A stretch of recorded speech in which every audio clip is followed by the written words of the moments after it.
तो high court का देखते हैं। इंट्रोडक्शन क्या है। हाई कोर्ट स्टेट लेवल की हाईएस्ट जुडिशियल बॉडी है। ये सुप्रीम कोर्ट के नीचे और सबऑर्डिनेट कोर्ट के ऊपर फंक्शन करती है। पार्ट 6 में चैप्टर 5 पार्ट 6 के चैप्टर 5 में दिया हुआ है, जो कि आर्टिकल 214 से लेके 231 तक जाता है। ठीक। स्टेट जुडिशरी के अंदर कौन कौन आता है, तो हाई कोर्ट आते हैं और high court plus subordinate courts ये स्टेट जुडिशरी में आते हैं। ठीक है। इंडिया वही पहले भी देखा है, इंडिया की इंटीग्रेटेड जुडिशल सिस्टम को फॉलो करता है। हिस्टोरिकल बैकग्राउंड क्या है, तो 1862 में हाई कोर्ट्स इस्टेब्लिश हुए थे। कहाँ के, कलकत्ता, बॉम्बे और मद्रास के। ठीक है। सुप्रीम कोर्ट वाले में भी देखा था कि कैसे हुए थे, तो रिवीजन करो उसको। 1866 इलाहाबाद हाई कोर्ट इस्टेब्लिश हुआ। ठीक है। ये इंडियन हाई कोर्ट एक्ट 1861 के अंडर बना था। ठीक है। प्रेजेंटली इंडिया में 25 हाई कोर्ट है। कलकत्ता हाई कोर्ट इंडिया का ओल्डेस्ट हाई कोर्ट है, जो कि बना था 1862 में, ये वाला। ठीक। अनलाइक प्री कॉन्स्टिट्यूशन पीरियड, अब हाई कोर्ट्स के पास रेवेन्यू मैटर्स पर भी जुरिस्डिक्शन है, इसलिए इसे इंटीग्रेटेड जुडिशियल सिस्टम कहा जाता है। ठीक। तो इनके पास रेवेन्यू मैटर्स पर भी जुरिस्डिक्शन है। हाई कोर्ट्स के पास भी है, सुप्रीम कोर्ट के पास भी है। आर्टिकल्स कौन कौन से हैं, तो 214 में है हाई कोर्ट। ठीक है। 215 में है high court to be court of record. ठीक। सुप्रीम कोर्ट में क्या था, 129 में था कोर्ट ऑफ रिकॉर्ड, और हाई कोर्ट 215 में है। ठीक। 216 में कॉन्स्टिट्यूशन ऑफ हाई कोर्ट। 217 में appointment and conditions of office of high court जजेस। 217 का एक अपॉइंटेड बाय द प्रेसिडेंट। ठीक। After consultation with CJI and governor, कौन, जो भी जज होगा हाई कोर्ट का। आर्टिकल 270 है, आर्टिकल 217 का 2 इसमें क्या है, क्वालिफिकेशंस है। 217 का 3 इसमें क्या है, president decides disputes regarding age of the जज। ठीक। ये उतना इंपॉर्टेंट नहीं है, लेकिन फिर भी याद रख लेना कि 217 के 3 में 217 का 3 एज से रिलेटेड मैटर को डील करता है।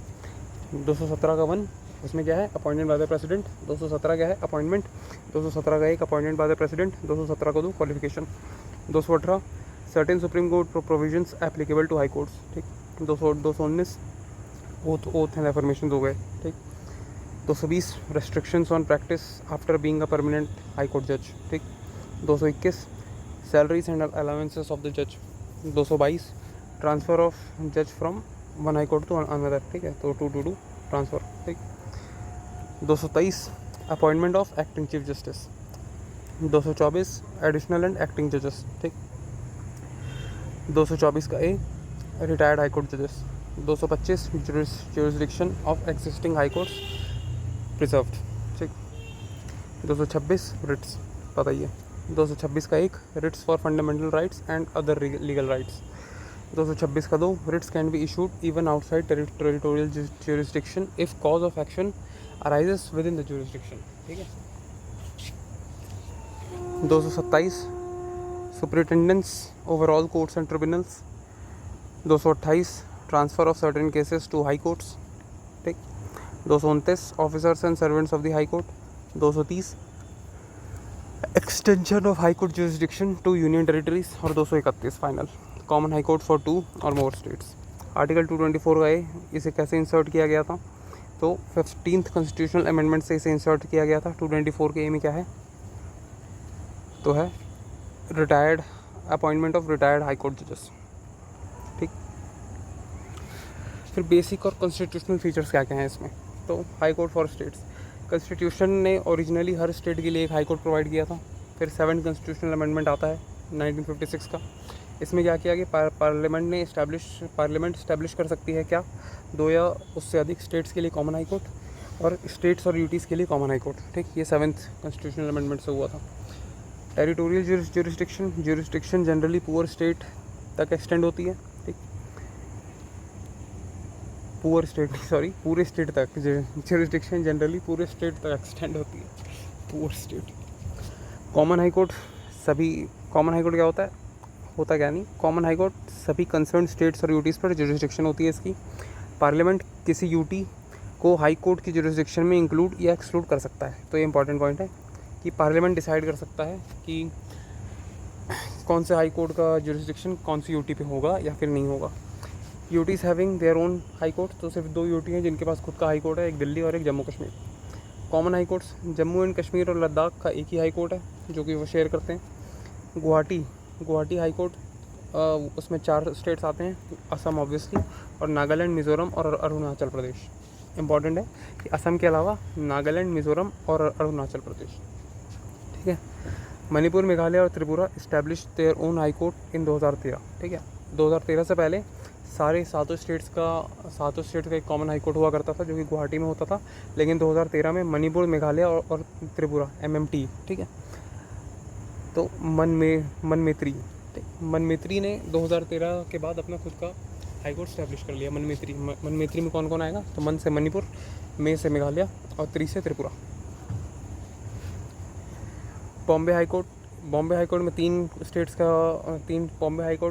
स्टेट्स के ऊपर ज्यूरिसडिक्शन है। कौन कौन से? महाराष्ट्र, गोवा और दादर नागर हवेली, ठीक है। Maharashtra, Goa, Dadar Nagar Haveli and Daman and Diu, ठीक है। 4 हो गए बेसिकली, लेकिन 3। अंडमान निकोबार का हाई कोर्ट वो कलकत्ता में लगता है, और लक्षद्वीप का हाई कोर्ट केरला में लगता है, ठीक।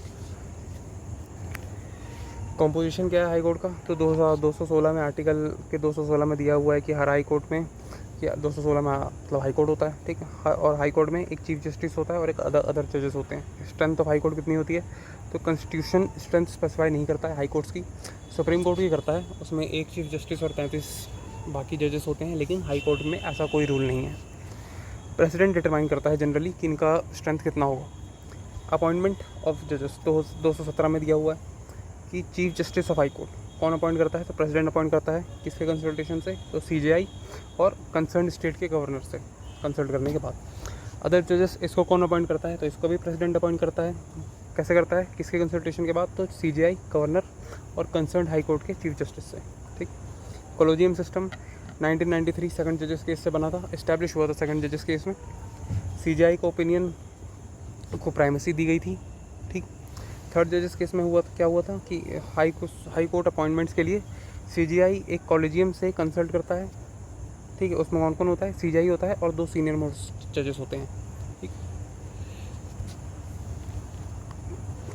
कॉमन हाई कोर्ट सभी कंसर्न स्टेट्स के गवर्नर से कंसल्टेशन होती है। कॉमन हाई कोर्ट्स के मतलब कॉमन हाई कोर्ट्स में अपॉइंटमेंट के लिए, ठीक है। अगर उसमें अपॉइंट कर रहे हैं तो सभी कंसर्न स्टेट्स के गवर्नर से कंसल्टेशन ली जाएगी। ये इतना इंपॉर्टेंट पॉइंट है नहीं वैसे, लेकिन याद कर लेना। क्वालिफिकेशंस ऑफ हाई कोर्ट जजेस, तो ये इसमें क्या दिया हुआ है? ये पर्सन को इंडिया का सिटीज़न होना चाहिए, एंड इनमें से कोई एक कंडीशन वो वेरीफाई करना चाहिए। कौन कौन सी कंडीशन? तो इंडिया में 10 साल तक जुडिशियल ऑफिस होल्ड करी हो, या फिर एक या उससे अधिक हाई कोर्ट्स में 10 साल तक एडवोकेट रहा हो, ठीक। तो क्या क्या कंडीशन होनी चाहिए? इंडियन सिटीज़न हो, 10 साल तक जुडिशियल ऑफिस होल्ड किया हो, या फिर एक या उससे अधिक हाई कोर्ट में 10 साल तक एडवोकेट का काम किया हो। SSC का फैक्ट क्या है? कोई मिनिमम एज प्रिस्क्राइब नहीं है इसके लिए। डिस्टिंग्विश्ड ज्यूरिस्ट अपॉइंट करने का कोई प्रोविज़न नहीं है। सुप्रीम कोर्ट के केस में है, लेकिन हाई कोर्ट में ऐसा नहीं है, ठीक। अगर सुप्रीम कोर्ट के केस में अगर प्रेसिडेंट को लगता है कि कोई डिस्टिंग्विश्ड ज्यूरिस्ट है उसकी नज़र में, तो वो उसे जज अपॉइंट कर सकता है। ओथ ऑफ जजेस 219, गवर्नर ओथ एडमिनिस्टर करता है। जज ओथ लेता है कॉन्स्टिट्यूशन के प्रति एलिजियंस की और ड्यूटीज़ फेथफुली परफॉर्म करने की। सैलरीज एंड अलाउंस क्या है? आर्टिकल 221 में सैलरीज एंड अलाउंस दिया हुआ है। पार्लियामेंट डिटरमाइन करती है सैलरी, ठीक। पार्लियामेंट, ठीक, ना कि लेजिस्लेटिव असेंबली, पार्लियामेंट। अपॉइंटमेंट के बाद डिसएडवांटेज,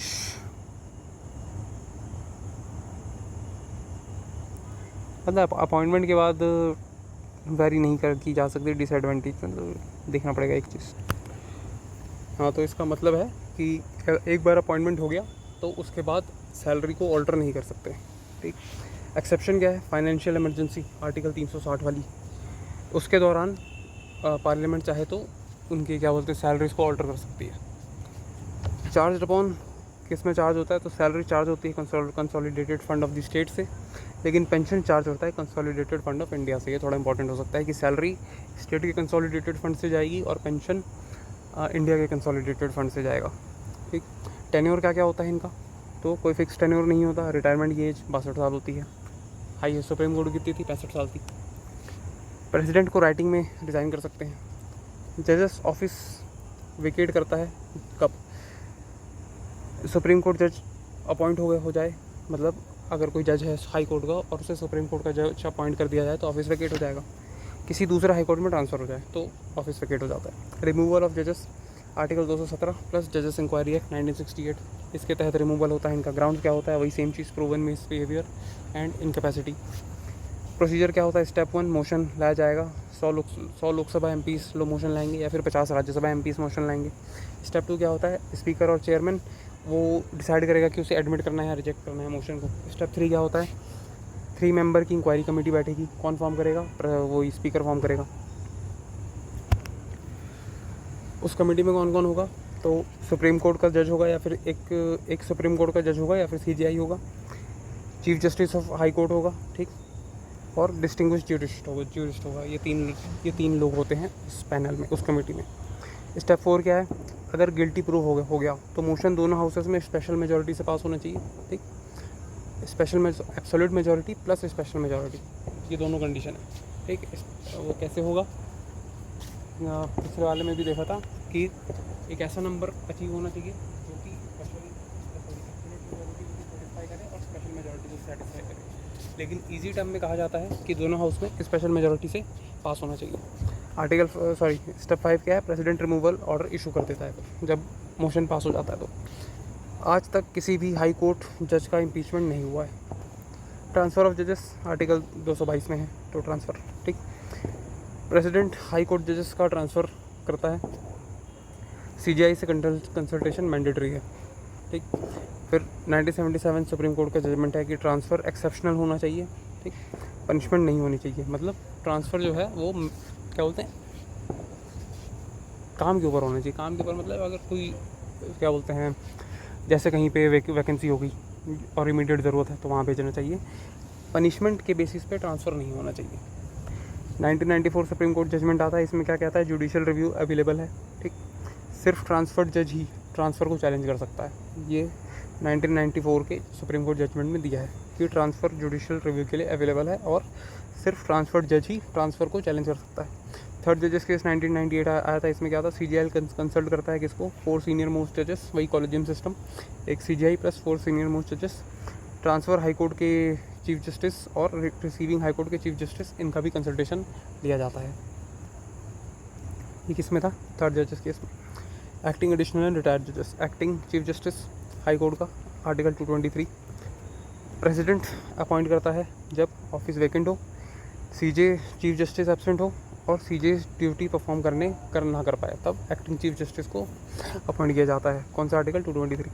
224 में एडिशनल जजेस प्रेसिडेंट अपॉइंट करता है कब, वर्क में टेम्प्रेरी इंक्रीज हो तब, या फिर केसेस को के एरियर्स हों, मतलब केसेस छोड़े जाता हूँ या फिर उस केसेस से रिलेटेड हो। मैक्सिमम टेन्योर इनका 2 साल तक हो सकता है, ठीक। एक्टिंग जजेस आर्टिकल 224, एक्टिंग चीफ जस्टिस अलग है और एक्टिंग जजेस अलग है। अपॉइंट किया जाता है जब परमानेंट जज टेम्प्रेरी ड्यूटीज़ परफॉर्म ना कर पाए, ठीक। रिटायर्ड जजेस आर्टिकल 294 का ए, इसे किससे इंसर्ट किया गया था, कौन से कॉन्स्टिट्यूशनल अमेंडमेंट से, तो इसे 15th if I am not wrong 15th constitutional amendment से इंसर्ट किया गया था, ठीक है।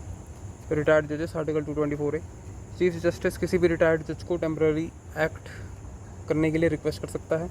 कंडीशंस क्या होनी चाहिए कि प्रेसिडेंट का कंसेंट होना चाहिए और जज का कंसेंट होना चाहिए, वही सेम को सुप्रीम कोर्ट वाला। ज्यूरिसडिक्शन क्या है हाई कोर्ट का, ओरिजिनल ज्यूरिसडिक्शन। एमएलएस और MLCs member of legislative assembly और मेंबर ऑफ लेजिस्लेटिव काउंसिल के इलेक्शन के डिस्प्यूट्स को हैंडल करता है ये इनका ओरिजिनल ज्यूरिसडिक्शन है। सिविल मैटर्स भी इनका ओरिजिनल ज्यूरिसडिक्शन है और रिट ज्यूरिसडिक्शन भी इनके ओरिजिनल ज्यूरिसडिक्शन के अंदर आता है। ये इंपॉर्टेंट पॉइंट है कि रिट ज्यूरिसडिक्शन एक ओरिजिनल ज्यूरिसडिक्शन है। हाई कोर्ट के रिट पावर सुप्रीम कोर्ट से वाइडर है। रीज़न क्या है इसके, हाई कोर्ट रिट इशू कर सकता है कब, फंडामेंटल राइट्स को इन्फोर्स करने के लिए और किसी भी अदर लीगल राइट के लिए। अपैलेट ज्यूरिसडिक्शन क्या है, तो अपील आती है सिविल कोर्ट से और क्रिमिनल कोर्ट से, इनका अपैलेट ज्यूरिसडिक्शन है। सुपरवाइजरी ज्यूरिसडिक्शन क्या है, आर्टिकल 227, अपनी टेरिटोरियल ज्यूरिसडिक्शन के अंदर कोर्ट्स एंड ट्रिब्यूनल्स पर सुपरिटेंडेंस रखता है ये इनका सुपरवाइजरी ज्यूरिसडिक्शन है। जुडिशियल रिव्यू कर सकता है स्टेट लॉस और एग्जीक्यूटिव एक्शंस, ठीक। उनकी कॉन्स्टिट्यूशनल वैलिडिटी के लिए। Court of record article 215 high court proceedings permanently record करते हैं, जजमेंट्स प्रेसिडेंट्स बन जाते हैं और कंटेम्प्ट के लिए पनिश कर सकते हैं। ठीक, ये कोर्ट ऑफ रिकॉर्ड है। और क्या है इनका कंट्रोल ओवर सबऑर्डिनेट कोर्ट्स, तो हाई कोर्ट जुडिशियल ऑफिसर्स की पोस्टिंग, प्रमोशन, लीव और डिसिप्लिन कंट्रोल करता है। ठीक, इंडिपेंडेंस ऑफ हाई कोर्ट क्या है, तो की सेफगार्ड्स क्या क्या हैं कि अपॉइंटमेंट में जुडिशरी की इन्वॉल्वमेंट होती है, सिक्योरिटी होता है टेन्योर का, डिफिकल्ट रिमूवल प्रोसीजर होता है, कंटेम्प्ट पावर होता है कंटेम्प्ट ऑफ कोर्ट का, एडमिनिस्ट्रेटिव इंडिपेंडेंस होता है, लेजिस्लेचर में कंडक्ट डिस्कस नहीं किया जा सकता। ठीक, ये दोनों में है सुप्रीम कोर्ट और हाई कोर्ट में कि इन दोनों की प्रोसीडिंग्स को लेजिस्लेचर के अंदर डिस्कस नहीं किया जा सकता। एग्जीक्यूटिव से सेपरेशन आर्टिकल 50 में दिया हुआ है। ठीक है, पोस्ट रिटायरमेंट रेस्ट्रिक्शन क्या है, तो सुप्रीम कोर्ट जज प्रैक्टिस नहीं कर सकता, हाई कोर्ट जज प्रैक्टिस नहीं कर सकता क्या, सेम हाई कोर्ट में और सबऑर्डिनेट कोर्ट्स में, यानी सुप्रीम कोर्ट में कर सकता है प्रैक्टिस, लेकिन सेम हाई कोर्ट में और सबऑर्डिनेट कोर्ट्स में प्रैक्टिस नहीं कर सकता। प्रैक्टिस कर सकता है सुप्रीम कोर्ट में और अदर हाई कोर्ट्स में। ठीक, तो सेम हाई कोर्ट में नहीं कर सकता, लेकिन अदर हाई कोर्ट्स में प्रैक्टिस कर सकता है और सुप्रीम कोर्ट में कर सकता है। इंपॉर्टेंट फैक्ट क्या है, कलकत्ता हाई कोर्ट 1862 इंडिया का पहला हाई कोर्ट था। High courts Indian high courts act 1861 के अंडर इस्टेब्लिश हुए थे और आर्टिकल 226 हाई कोर्ट्स को सुप्रीम कोर्ट से वाइडर रिट पावर देता है। ये नॉन फंडामेंटल राइट्स केसेस में भी रिट इशू कर सकते हैं। ठीक, तो इतना था हाई कोर्ट में।